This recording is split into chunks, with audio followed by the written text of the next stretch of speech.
এই রকম ভাবে হযরতে উজায়ের আলাইহিস সালাম, আল্লাহর কুরআন বলছে হযরত উজায়ের আলাইহিস সালাম একদিন মরা বস্তির উপর দিয়ে হেঁটে হেঁটে যাচ্ছিলেন।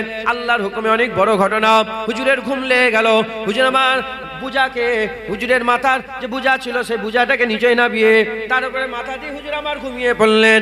হুজুর জমিনের মধ্যে একটা জায়গায় খিত্তায় শুয়ে পড়লেন। 1 বছর চলে গেল, 2 বছর চলে গেল, 3 বছর চলে গেল, 5 বছর চলে গেল, 10 বছর চলে গেল, 20 বছর চলে গেল, 50 বছর চলে গেল। এইরকম করে হুজুর 100 বছর এক জায়গায় ঘুমিয়ে রয়ে গেলেন। আল্লাহর কুরআন বলছে 100 বছর ঘুমিয়ে রয়ে গেলেন। হযরত উজায়ের সাল্লামের আল্লাহ ঘুম ভেঙে দিলেন। হযরত উজায়ের সাল্লামের যখন ঘুম ভেঙে গেল, আমার আল্লাহ জিজ্ঞাসা করলেন, এ উজায়ের কম লাবিস্তুম, কতদিন তুমি ছিলে? হযরতে উজায়ের সাল্লাম উত্তর দিয়ে বললেন, আল্লাহ হাফ বেলা কি এক বেলা? আমার আল্লাহ বলে হাফ বেলা এক বেলা নয়, হাফ বেলা এক বেলা নয়, 100 বছর তুমি ঘুমিয়েছিলে। এই খবরটা পাওয়ার সঙ্গে সঙ্গে হযরত উজায়ের আলাইহিস সালাম আল্লাহ পাকের দরবারে শুকরিয়া আদায় করার জন্য 4 রাকাত শুকরানা নামাজ আদায় করলেন। যে সময়ে তিনি নামাজটা পড়লেন সেই সময়টা আসরের ওয়াক্ত ছিল। আল্লাহ এই নামাজটা তো পছন্দ করে নিলেন। হযরতে উজায়ের আলাইহিস সালামের ওই 4 রাকাত শুকরিয়ার নামাজ পড়াটাই উম্মতে মুহাম্মাদির জন্য আমার আল্লাহ আসরের 4 রাকাত ফরজ নামাজ বানিয়ে দিলেন। এ নবীর উম্মত উম্মতিরা, হযরত আইয়ুব আলাইহিস সালামের শরীর সুস্থ, আল্লাহ অসুস্থ করে দিলেন। শরীরে আল্লাহ পাকের হুকুমে লিকলিকে পোকা হয়ে গেল। আল্লাহর কুদরতে আস্তে আস্তে শরীরটা সুস্থ হয়ে গেল। হুজুর গোসল করে নিলেন। হুজুর আমার পাক সাফ হয়ে গেলেন, গোসল করে নিলেন। হযরতে আইয়ুব আলাইহিস সালাম হুজুর আমার যখন শরীরটা সুস্থ হলো, তিনি শরীরটা সুস্থ হওয়ার পরেতে হুজুর আবার 4 রাকাত নফল নামাজের নিয়ত করলেন। 4 রাকাত নফল নামাজের নিয়তে আল্লাহু আকবার বলে নামাজে দাঁড়িয়ে পড়লেন। এমন অবস্থাতে হযরতে উজায়ের আলাইহিস সালাম, হযরতে আইয়ুব আলাইহিস সালাম 4 রাকাত নামাজের নিয়তে দাঁড়ালেন। 1 রাকাত পড়লেন, 2 রাকাত পড়লেন, 3 রাকাত পড়ার পরেতে সিজদা দুটো দিয়ে আর উপরে উঠতে পারলেন না, আর উপরে উঠতে পারলেন না। শরীর কমজোর হয়ে আছে, উঠে যে দাঁড়াবে সে ক্ষমতা নাই। হুজুর বসে রয়ে গেলেন। আল্লাহ বললেন, আইয়ুব তুমি ওখান থেকে সালাম ফিরিয়ে দাও। হযরত আইয়ুব আলাইহিস সালাম ওখানেই সালাম ফিরিয়ে দিলেন। যখনই সালাম ফিরিয়ে দিলেন, সালাম ফিরিয়ে দেওয়ার পরেতে ওয়াক্ত ছিল মাগরিবের, ওয়াক্ত ছিল মাগরিবের। হযরতে আইয়ুব আলাইহিস সালাম 4 রাকাতের নিয়ত করলেন। শরীর অসুস্থর জন্য 3 রাকাত পড়ে আর নামাজ পড়তে পারলেন না। আমার আল্লাহ বললেন, আইয়ুব আলাইহিস সালাম 3 রাকাত পড়েছে উম্মতে মুহাম্মাদির জন্য, আর 4 রাকাত নয়। তাদের শরীর সুস্থ থাকা সত্ত্বেও নবী 3 রাকাত পড়েছে। মাগরিবের 3 রাকাত ফরজ নামাজ করে দাও। এই রকম ভাবে ঈশার নামাজ, এরকম ভাবে নামাজে ঈশার নামাজ হযরত ইউনূস আলাইহিস সালাম কওমের উপর রেগে গেলেন। কওমের উপর রেগে ইউনূস আলাইহিস সালাম বললেন, জাল্লার উপরে গজব ফেলে দেন, কওমের উপরে গজব দিয়ে দেন বলে হুজুর রাগে মিজাজ, জালাল মিজাজ হুজুর কওম থেকে বেরিয়ে পড়েছে। হুকুম হচ্ছে আল্লাহর নবীদের দোয়া কবুল করেন, কিন্তু আল্লাহ পাক যতক্ষণ না হুকুম দিচ্ছেন কওম ছেড়ে যাওয়া যাবে না। তিনি হুকুম পাওয়ার আগেই বেরিয়ে পড়েছেন। নদী থেকে নৌকা করে যাচ্ছেন, তখনকার যে যান ছিল নৌকা, জাহাজে করে যাচ্ছেন। এমন অবস্থায় তুফান উঠেছে। সেই নৌকাতে একজন আলেম ছিল। সে বলল যে এখানে আমাদের নৌকাতে এমন একজন আছে যে মালিকের হুকুম অমান্য করেছে। অনেক বড় কথা, আমি ওটা বলছি না। তখন ইউনূস আলাইহিস সালাম বুঝতে পেরেছে যে আমি মালিকের হুকুম অমান্য করেছি, বলে তাকে ফেলে দিতে হবে। অনেক লটারি করা হলো যে কার নাম, বারবার ইউনূস আলাইহিস সালামের নাম উঠছে। উনাকে পানিতে ফেলে দিলেন। আল্লাহর হুকুম হয়ে গেল, তিমি মাছ হযরত ইউনূস আলাইহিস সালামকে গিলে ফেললেন। কুরআন শরীফে ঘটনা আছে। মুসলমানের ছেলেরা, এ নবীর উম্মত উম্মতিরা, হযরতে ইউনূস আলাইহিস সালামকে তিমি মাছ গিলে ফেললো। তিমি মাছ গিলার পরেতে হুজুর আবার মাছের পেটের মধ্যে রয়ে গেলেন। আল্লাহ হুকুম করলেন, হজম হলেন না, আল্লাহ হুকুম করলেন। ওখানে হুজুর আমার ইন্তেকাল হয়ে গেলেন না, ওখানে জিন্দা আছেন। তিমি মাছের ভিতর থেকে হুজুর আমার অন্ধকারের ভিতর অন্ধকার, সমুদ্রের তলা তো এক অন্ধকার, আবার তিমি মাছের ভিতর আর এক অন্ধকার। ওই অন্ধকারের থেকে অন্ধকারের ভিতর থেকে আওয়াজ দিতে আরম্ভ করলেন, লা ইলাহা ইল্লা আনতা সুবহানাকা ইন্নী কুনতু মিনাজ জালিমিন। আল্লাহ কোরআনে আয়াত লিখে দিয়েছে, লা ইলাহা ইল্লা আনতা সুবহানাকা ইন্নী কুনতু মিনাজ জালিমিন। আল্লাহ পাক খুশি হয়ে গেলেন। 40 দিন মাছের পেটে থাকার পরেতে হুকুম করে দিলেন, তিমি মাছ ডাঙায় এসে উগলে দিলেন।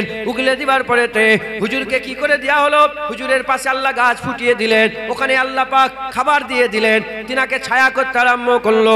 40 দিন মাছের পেটের মধ্যে ছিল, চামড়াগুলো সব নষ্ট হয়ে গেছে। এ নবীর উম্মত উম্মতিরা, হুজুর যখন সুস্থ হলেন, 4 রাকাত শুকরানার নামাজ পড়ার জন্য দাঁড়িয়ে পড়লেন। ওয়াক্ত ছিল ইশার, ওয়াক্ত ছিল ইশার। ইশার সময় ইউনুস আলাইহিস সালাম 4 রাকাত শুকরানার নামাজ আদায় করলেন। আমার আল্লাহ উম্মতে মুহাম্মাদির জন্য ওই ইশার সময় পড়া নামাজ, ইশার সময় পড়া নামাজ ইউনুস আলাইহিস সালামের নফল, আমাদের জন্য আমার আল্লাহ ইশার ফরজ নামাজ বানিয়ে দিলেন। তাহলে কি দেখলেন?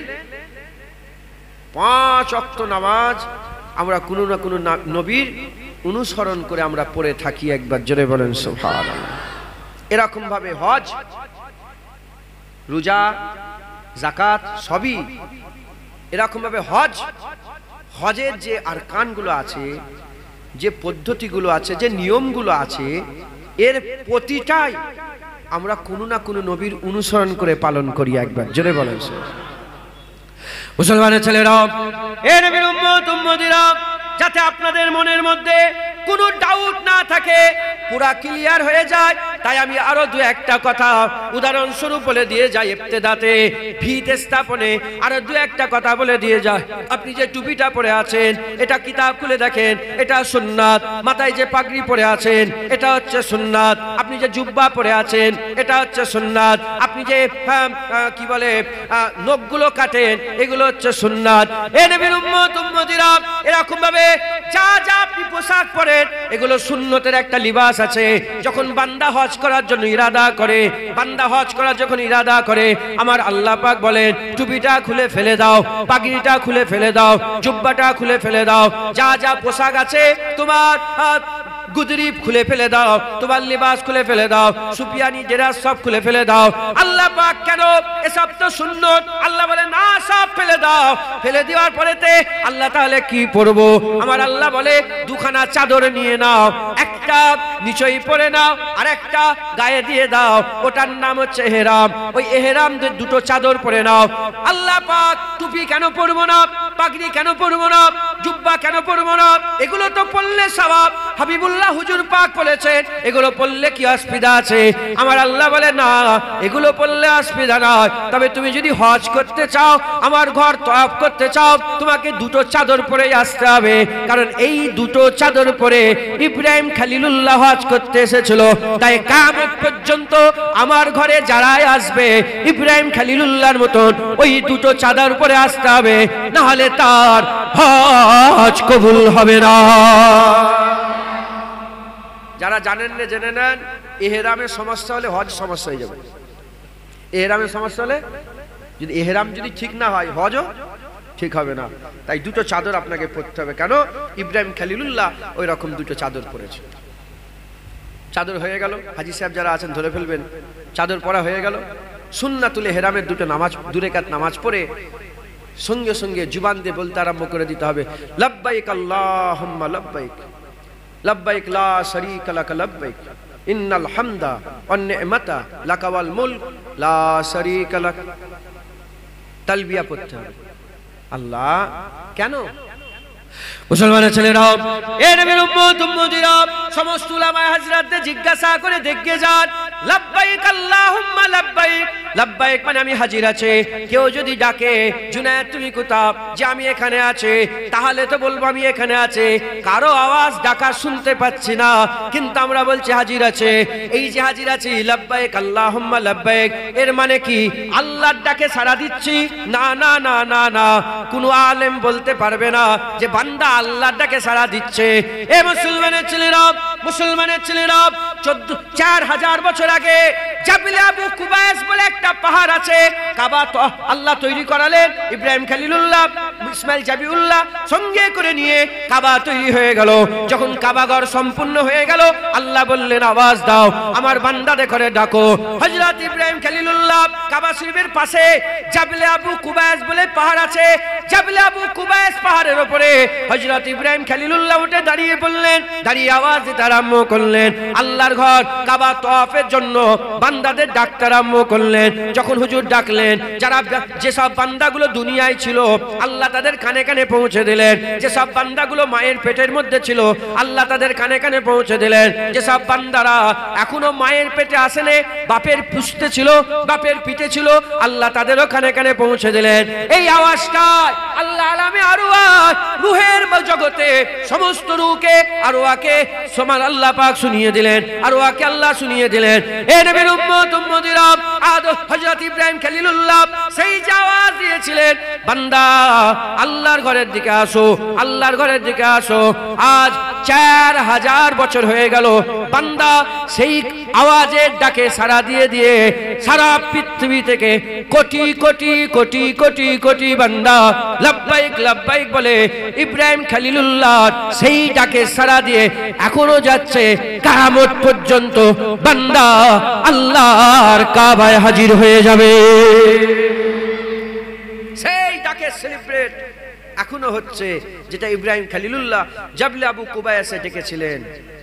কিয়ামত পর্যন্ত বান্দা যখন হজে যাবে, বান্দা বলে আমি নিজে আল্লাহ নবীর কদমে নিয়ে গেছে, আমি নিজে লাব্বাইক আল্লাহুম্মা লাব্বাইক করতে করতে, শুধু আমি নয়, আপনি যদি যান মঞ্জার, কি হাসিন মঞ্জার, কি সুন্দর ঘটনা, আপনি দেখবেন যে হাজার হাজার মানুষ দল দল লাব্বাইক আল্লাহুম্মা লাব্বাইক যাচ্ছে। সব আল্লাহর ডাকে সাড়া নয়, ইব্রাহিম খলিলুল্লাহ ডেকেছিল, তিনার ডাকে সাড়া দিয়ে যাচ্ছে। এ আল্লাহ সিস্টেম তৈরি করেছে। মুসলমানের ছেলেরা, এ নবীর উম্মত উম্মতিরা, যারা ফরজ হজ করে, হজের মৌসুমে যারা হজ করে, তাদের করে আরাফাতের ময়দানে হাজির হতে হয়।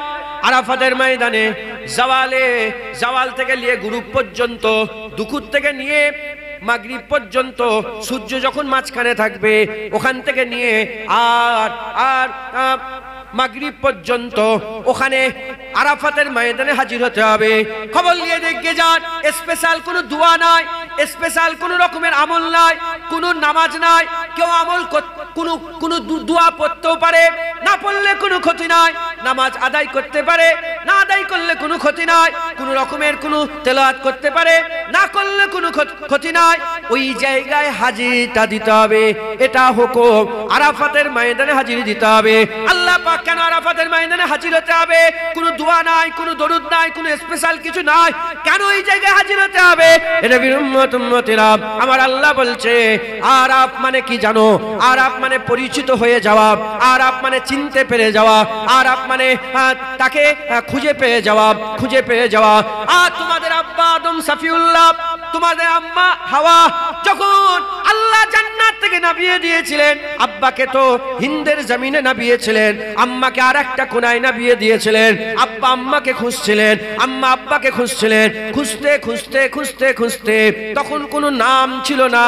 ওই যে জায়গায় আরাফাতের ময়দান, ওই জায়গায় আব্বা আম্মাকে চিনতে পেরে গিয়েছিল, আম্মা আব্বাকে চিনতে পেরে গিয়েছিল। তাই আমার আল্লাহ কিয়ামত পর্যন্ত উসুল করে দিয়েছে, যারাই হজ করতে যাবে আব্বা আম্মা যেখানে পরিচিত হয়েছিল ওই জায়গায় একবার হাজির হয়ে আসতে হবে। তাহলে এটাও তো একটা ইয়াদ পালন হচ্ছে না, হয়নি? আরে কথা বলেন না কেন?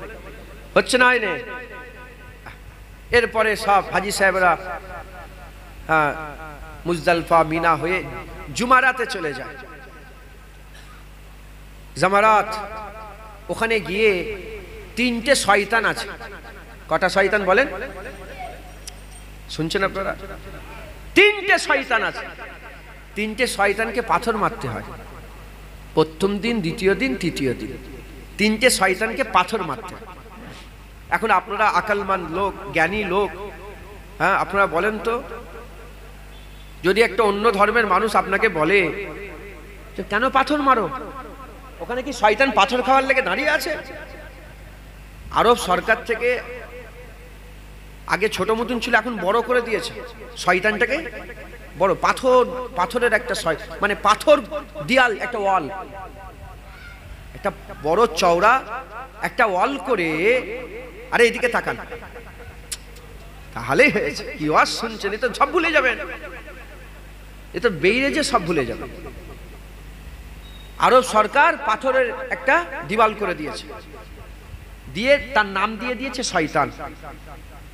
একটা দুটো পাথর মারছে, এক বড় শয়তান, মেজ শয়তান, ছোট শয়তান। বুদ্ধি কি ঘরে রেখে দিয়ে গেছে? হাজি সাহেবরা বুদ্ধি ঘরে রেখে দিয়ে গেছে? না শয়তান ওখানে দেখতে পাচ্ছি, না শয়তান আটকাচ্ছে, তাও কেন পাথর মারে? উত্তর একটাই, মুসলমানের ছেলেরাও, এ নবীর উম্মত উম্মতিরা কেন পাথর মারে? জবাব এসে যাচ্ছে, জানো না? এই 3 জায়গাতে ইসমাইল জাবিউল্লাহকে যখন তার আব্বা ইব্রাহিম খলিলুল্লাহ আল্লাহর জন্য কুরবান করতে নিয়ে যাচ্ছিল, এই 3 জায়গাতে, এই 3 জায়গা নির্দিষ্ট, এই 3 জায়গাতে শয়তান ঢুকা দিয়েছিল। ইসমাইল জাবিউল্লাহ ওই শয়তানের প্রতিবাদে পাথর ছুঁড়েছিল। তাই আল্লাহ বলছে, কিয়ামত পর্যন্ত যারা হজ করতে আসবে, ইসমাইল জাবিউল্লাহ যেমন পাথর ছুঁড়েছিল, ওই পাথর ছুঁড়ার আদা আল্লাহ এত পছন্দ করেছে, তোমরা পাথর ছোড়ো। এটা করলে হজ কবুল হবে, না হলে তোমাদের হজ কবুল হবে না। ইয়াদ পালন হচ্ছে না হয়নি? জবাব দেন, হচ্ছে না হয়নি? সাফা মারওয়া সাই করা ওয়াজিব, সাফা মারওয়া সাই করতে হবে। হাজি সাহেবরা উমরা করতে যাক আর যাই করতে যাক, সাফা মারওয়া সাই করতে হয়। কোনো স্পেশাল দোয়া নেই, কোনো স্পেশাল কোনো ইবাদত নেই। সাফা থেকে মারওয়ায় যেতে হবে, 1 চক্কর হয়ে গেল। মারওয়া থেকে সাফায় আসতে হবে, 2 চক্কর হয়ে গেল। মারওয়া থেকে সাফা থেকে আবার মারওয়ায় 3 চক্কর, মারওয়া থেকে আবার সাফা 4 চক্কর, এরম ভাবে 5 চক্কর, 6 চক্কর, 7 চক্কর। সাফাই শুরু হলো, মারওয়াই শেষ হয়ে গেল। মারওয়ার চক্কর শেষ হয়ে গেল, ওই জায়গায় পৌঁছে গেলেন, এবার যান, যে নেড়া হয়ে যান, হালাক হয়ে যান, তুমি তোমার উমরা হয়ে গেল। সাফা মারওয়া কোনো দোয়া নেই স্পেশাল, যেতে হবে। আর দৌড়ানে, সাফা মারওয়ার মাঝখানে দৌড়ানে একটা গ্রিন লাইট করা আছে, ওই জায়গায় হাজি সাহেবরা এলে মারদের জন্য হুকুম, আওরাতের জন্য, মেয়েদের জন্য নয়, ছেলেদের জন্য হুকুম যে দৌড়াও। আমিও দৌড়েছি, লোক পাগলের মতন দৌড়ই, কিচ্ছু নেই, দৌড়চ্ছে। আল্লাহ কেন বলে জানো নি? ইসমাইল আলাইহিস সালামের আম্মা হাজেরা এই দৌড়ে ছিল, আমার এত পছন্দ হয়ে গেছে, ওটাই আমি হজের জন্য আরকান করে দিয়েছি। একবার জোরে বলেন সুবহান। বলেন হচ্ছে না হয় না? মুসলমানের ছেলেরা, এ নবীর উম্মত উম্মতিরা, কাবা শরীফে তওয়াফ করবে। কাবা শরীফের একটা কোণ আছে, হাজিরা আসওয়াদ লাগানো আছে, সেই কোণেতে হাজিরা আসওয়াদের পাথর লাগানো আছে। হযরত ওমরে ফারুক হুজুর ওই পাথরের কাছে গেলেন, ওই পাথরকে চুমা দিতে হবে। পাথরকে চুমা দিয়ে তওয়াফ শুরু হয়ে যাবে। 1 চক্কর হয়ে গেল, 1 চক্কর হয়ে আবার ওই কোণে যখন চলে আসবে, বিসমিল্লাহ আল্লাহু আকবার ওয়ালিল্লাহিল হামদ বলে চুমা দিতে হবে। হয় ঠোঁট দিয়ে চুমা দাও, ঠোঁট দিয়ে যদি চুমা দিতে না পারো, হাত দিয়ে চুমা দাও, হাত দিয়ে চুমা যদি দিতে না পারো, রাস্তায় অনেক বেশি ভিড় আছে, হাত দিয়ে চুমা দিতে পারোনি, দূর থেকে ইশারা দিয়েও চুমা দিতে হবে। চুমা তোমাকে দিতে হবে, চুমা তোমাকে দিতে হবে। হযরতে ওমরে ফারুক হুজুর ওই হাজিরা আসওয়াদের কোণায় চলে গেলেন। হাজিরা আসওয়াদকে দেখে বলে, ইন্নী আলামু ইন্নাকা হাজারুন, ইন্নাকা হাজারুন, আমি জানি, ইন্নী আলামু, আমার জানা আছে, তুমি একটা পাথর। লোকের ভালো করতে পারো না, মন্দ করতে পারো না, ভালো করতে পারো না, মন্দ করতে করতে পারো না, আমি তোমাকে চুমা খাবো না, আমি তোমাকে চুমা খাবো না। এ হাজির আসওয়াদ, আমি জানি তুমি পাথর, লোকের ভালো মন্দ করতে পারো না, আমি তোমাকে চুমা খাবো না, আমি তোমাকে চুমা খাবো না। কিছুক্ষণ চুপ থাকার পরে পরক্ষণে বলে, এ হাজির আসওয়াদ, আমি তোমাকে চুমা দেবো, আমি তোমাকে চুমা দেবো। কেন জানো? আমি নিজের চামড়া চোখে দেখেছি দিন দুনিয়ার বাদশা হাবিবুল্লাহ তোমাকে চুমা দিয়েছে, তাই ওমর বলছে ওমরও তোমাকে বুসা দিয়ে দেবে। হুজুর চুমা দিয়েছে, ওমর বলে আমিও চুমা দেবো। আয়াম আয়াম কোন ঘটনা ঘটে গেছে সেটাকে পালন, কোটি কোটি লোক সব চুমা দিচ্ছে হাজিরা সুয়াদে। একবার জোরে বলেন সুবহান। আমিও বহুবার চুমু দিয়েছি আলহামদুলিল্লাহ, বহুবার, একবার দুবার নয়, বহুবার। আল্লাহ শুকর, হিসাব করলে বেরোবে, বহুবার চুমা দিয়েছি। এবারে গিয়ে আল্লাহ আমাকে 3 বার চুমা খাইয়েছেন নবীর কদম রাসূল। শেষবারে যখন চুমা দেওয়ার লেগে দাঁড়িয়ে পড়েছে, গুদোগুদি করলে হবে না, ঠেলাঠেলি করলে হবে না, গায়ের জোর দেখালে হবে না, চুমু খেতে যে গুনাহ হয়ে যাবে। আল্লাহর মেহমান, ধাক্কা মারলে এরম হয়ে যাবে। তুমি যেন আবার এরম করে ধাক্কা মারতে যেও নি। আল্লাহ মাফ করেন, খুব সাবধান। আল্লাহর মেহমান, যে আল্লাহর ঘরে যায় সে আল্লাহর মেহমান হয়। একবার জোরে বলেন। আল্লাহ কাবা ঘর ইব্রাহিম খলিলুল্লাহকে দিয়ে সাফ করিয়েছেন। আল্লাহ বলেছে ইব্রাহিম সাফ করো, আমার ঘর বলে না, না, আল্লাহ বলেছে মেহমান আসবে এর জন্য সাফ করো। এখনো তারপরে ওই কাবা ঘরের সাফ করার দায়িত্ব কুরাইশের মধ্যে এখনো আছে, কুরাইশ বংশে এখনো আছে। আল্লাহ পাক কিয়ামত পর্যন্ত থাকবে কুরাইশ বংশে।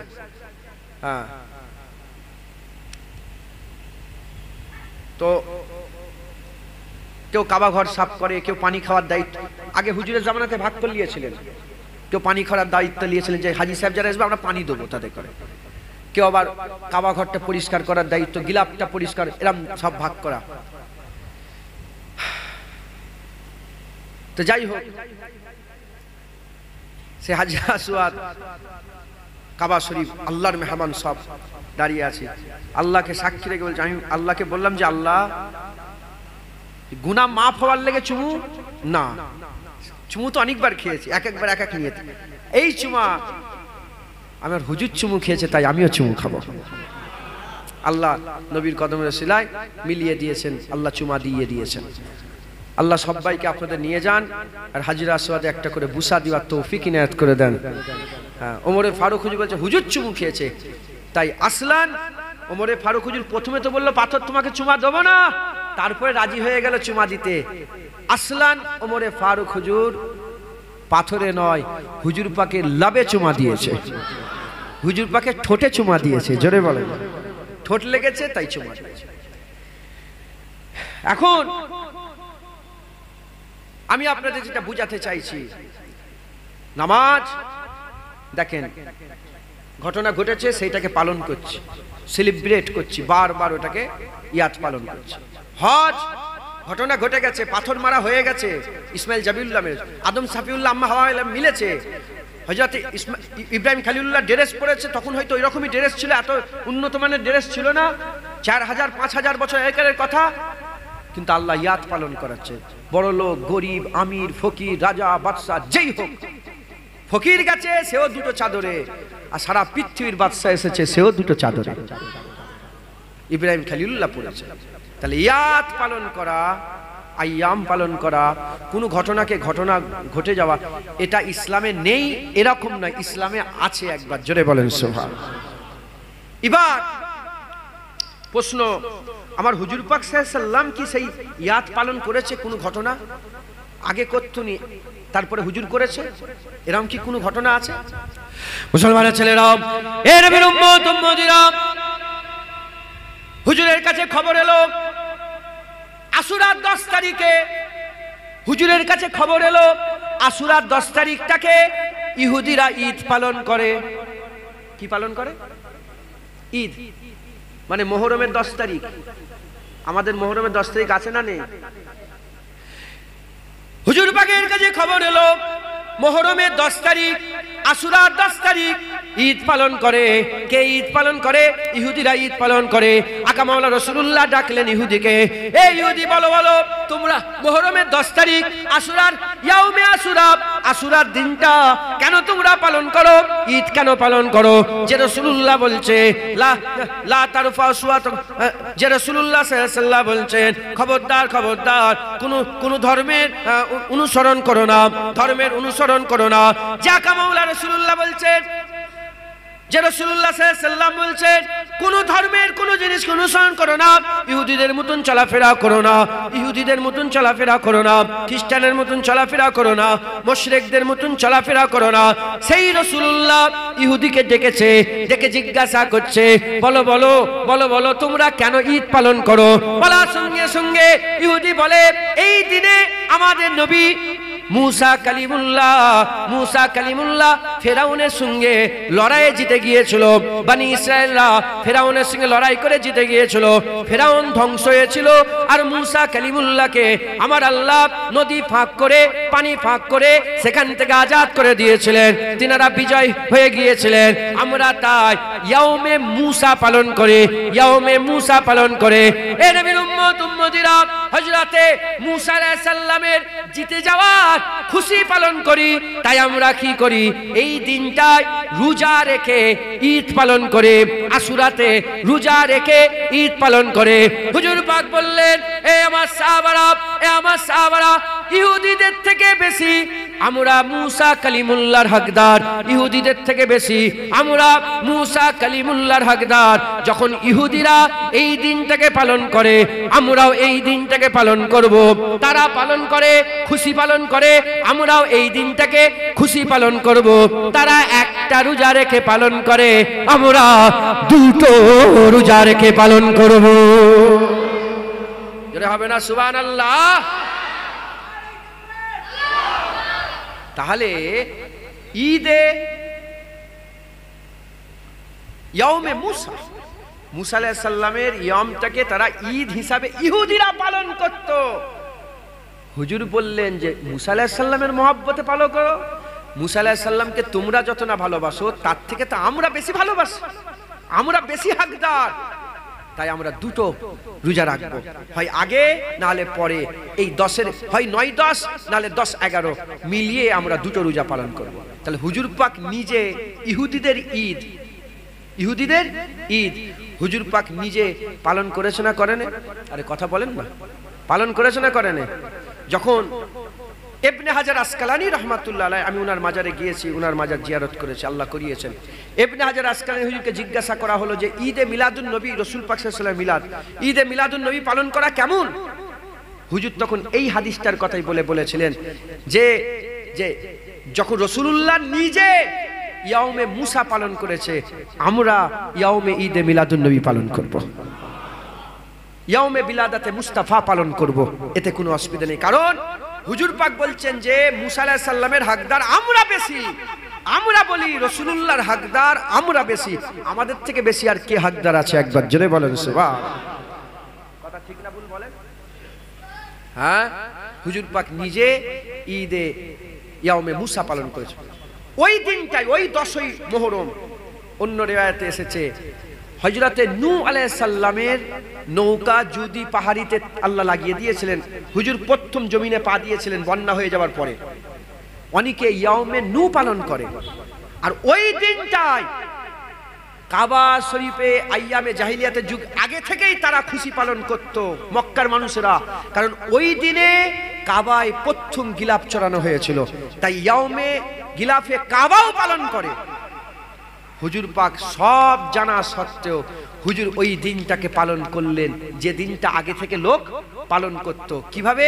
তারা একটা রোজা রেখে পালন করলো, হুজুর বললেন আমরা দুটো রোজা রেখে পালন করব। একবার জোরে বলেন মুসলমানের ছেলেরা, এ নবীর উম্মত উম্মতিরা, আমাদের মাথায় অনেকের এরকম তাসাব্বুর চলে এসেছে, মুলি সাহেব, হাফেজ সাহেব, মাওলানা সাহেব গ্রামের ফচকে ফাচকা মুলি সাহেব দুপাতা পরে আর বড় বড় কথা বলে, ইমামে আজমের ভুল ধরতে চায়, ইমামে শাফির ভুল ধরতে চায়, জালালউদ্দিন সুয়ুতির ভুল ধরতে চায়, জালালউদ্দিন মুহাল্লির ভুল ধরতে চায়, ইমামে নুআইমের ভুল ধরতে চায়, হযরতে শাহ ওলিউল্লাহ মুহাদ্দিস দেহলভির ভুল ধরতে চায়, হযরত আব্দুল হক মুহাদ্দিস দেহলভির ভুল ধরতে চায়, হযরতে সাহেব ইমাম নাফের ভুল ধরতে চায়, বড় বড় আলেমদের ভুল ধরে বলে, তারা সব ভুল বলে গেছে। হুজুর পাক বলেছে আখিরি জামানাতে এমন কম আসবে, এমন দল আসবে যারা আগেকারের লোকেদের ঘরে গালাগালি করবে, আগেকারের লোকেদের ঘরে লান টান করবে। এ নবীর উম্মত উম্মতিরা, কিছু ফচকা ফাচকা মৌলবী আছে বলে ইসলামে শুধু দুটো ঈদ, ইসলামে শুধু দুটো ঈদ। এই 3 নম্বর ঈদ, ঈদে মিলাদুন নবী কোথা পেলে? এই 3 নম্বর ঈদ তুমি কোথা থেকে টেনে বের করলে? ইসলামে শুধু ঈদ দুটো, ঈদুল ফিতর, ঈদুল আযহা। একটা হচ্ছে রোজার ঈদ আর একটা হচ্ছে কুরবানির ঈদ। আসলে কি ইসলামে দুটো ঈদ আছে? না না, ইসলামে দুটো ঈদ নয়, ইসলামে আরো ঈদ আছে। 1 তারিখে একজনা ইহুদি এসে হযরত ওমর ফারুককে বলতে আরম্ভ করে দিয়েছে, অন্য রিওয়ায়াতে আব্দুল্লাহ ইবনে আব্বাস হুজুরকে বলতে আরম্ভ করে দিয়েছে, এই ওমরে ফারুক, এই ওমরে ফারুক, বলো বলো তোমরা কি কোরআনে একটা আয়াত পড়েছো? ওই আয়াতের সম্পর্কে তুমি কি জানো? বলে কি আয়াত? কোন আয়াত? বলে ওই আয়াত যদি, ইহুদি বলে ওই আয়াত যদি আমাদের তাওরাতে নাযিল হতো, আল্লাহ যদি তাওরাতে দিত, ওই আয়াত যদি আল্লাহ আমাদের আসমানি কিতাব মুসা আলাইহিস সালামকে আল্লাহ যেটা দিয়েছিলেন তাওরাতে যদি ওই আয়াত নাযিল হয়ে যেত, ওই আয়াত নাযিল হয়ে যাওয়ার দিনটা আমরা ঈদ পালন করে দিতাম, আমরা ঈদ পালন করে দিতাম। কুরআন শরীফে 6666টা আয়াত আছে। ওমরে ফারুক বলে কোন আয়াতের কথা তুমি বলছো? বলে তোমাদের কুরআন শরীফে যে আয়াত আছে আল ইয়াউমা আকমালতু লাকুম দীনাকুম, আজ সেই দিন যেদিনে তোমাদের দিনকে আল্লাহ পাক বলছে পূর্ণ করে দেয়া হলো, ইসলাম পরিপূর্ণ হয়ে গেল। আল ইয়াউমা আকমালতু লাকুম দীনাকুম, এই আয়াত যদি আমাদের তাওরাতে নাযিল হতো, ওই দিনটাকে আমরা ঈদ পালন করতাম। লফজে ঈদ বলছে দেখেন, ঈদ পালন করতাম। এই নবীর উম্মত উম্মতিরা, হযরত ওমর ফারুক হুজুর জবাব দিয়ে বলতে আরম্ভ করে দিয়েছে, শোনো শোনো, তোমরা তো ওই দিনটায় একটা ঈদ পালন করার কথা বলছো, যে দিনে এই আয়াত নাযিল হয়েছে ওই দিনটা আমরা আগে থেকে দুটো ঈদ পালন করছি, ঈদ আইন পালন করছে, দুটো ঈদ পালন করছে। বলে কেমন করে? বলে যেদিন আয়াত নাযিল হয়েছিল দিনটা ছিল শুক্রবার, শুক্রবার আমাদের কাছে আগে থেকে ঈদ আছে। আর যেখানে নাযিল হয়েছিল আরাফাতের দিনে নাযিল হয়েছিল, আরাফাতের দিনে নাযিল হয়েছিল, তাই আরাফাও আমাদের আগে থেকে ঈদ। তোমরা একটা ঈদ পালন করতে, আল ইয়াউমা আকমালতু লাকুম দীনাকুম, এই আয়াত নাযিলে আমরা আগে থেকে দুটো ঈদ পালন করছি। জোরে হবে না সুবহানাল্লাহ? আরাফাতের দিনে নাযিল হয়েছে,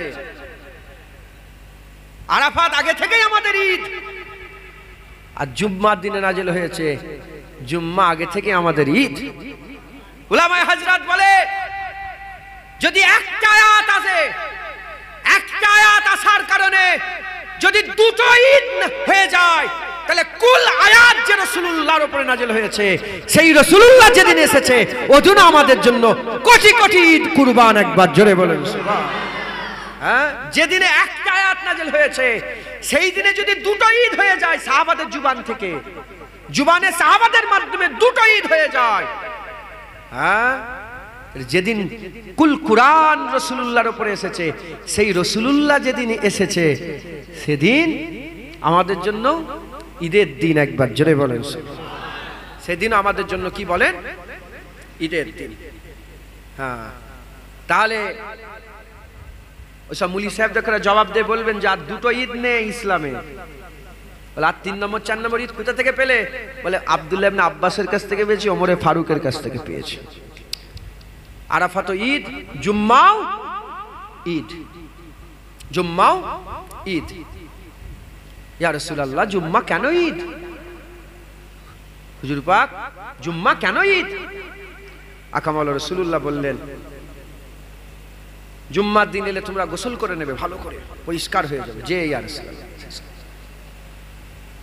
নতুন নতুন জামা পরবে, যার কাছে যে উন্দা পোশাক আছে পরবে। যে ইয়া রাসূলুল্লাহ, আতর মাখবে, খুশবু, আতর আতর ইত্তার ভালো করে লাগাবে। যে ইয়া রাসূলুল্লাহ, আর বলে আর আমার উপরে বেশি বেশি দরুদ পড়বে। যে ইয়া রাসূলুল্লাহ, বেশি বেশি দরুদ। হুজুর বাপ মা আপনার নামে কুরবান হয়ে যাক ইয়া রাসূলুল্লাহ। বলেন না জুম্মা কেন ঈদ?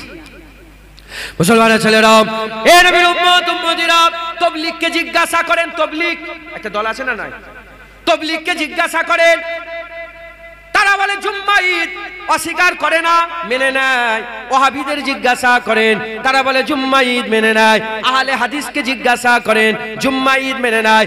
গায়ের মুকাল্লিদকে জিজ্ঞাসা করে দেখেন, তারা জুম্মা ঈদ মেনে নেয়। এদিকে দেওবন্দীদের জিজ্ঞাসা করেন, জুম্মা মেনে নেয়। ফুরফুরাওয়ালাদের জিজ্ঞাসা করেন, মেনে নেয় জুম্মা ঈদ। বেরেলিদের করে জিজ্ঞাসা করেন, মেনে নেয় জুম্মা ঈদ। সবাই, সব মুসলমান জুম্মা ঈদ, জুম্মা ঈদ, জুম্মা ঈদ, এতে কারো অসুবিধা নাই, সবাই মেনে নেয়। জুম্মা কেন ঈদ? হাবিবুল্লাহ বলতে আরম্ভ করেছে, জুম্মা কেন ঈদ তোমরা কি জানো না? জুম্মার দিনে তাখলিকে আদম হয়েছিল।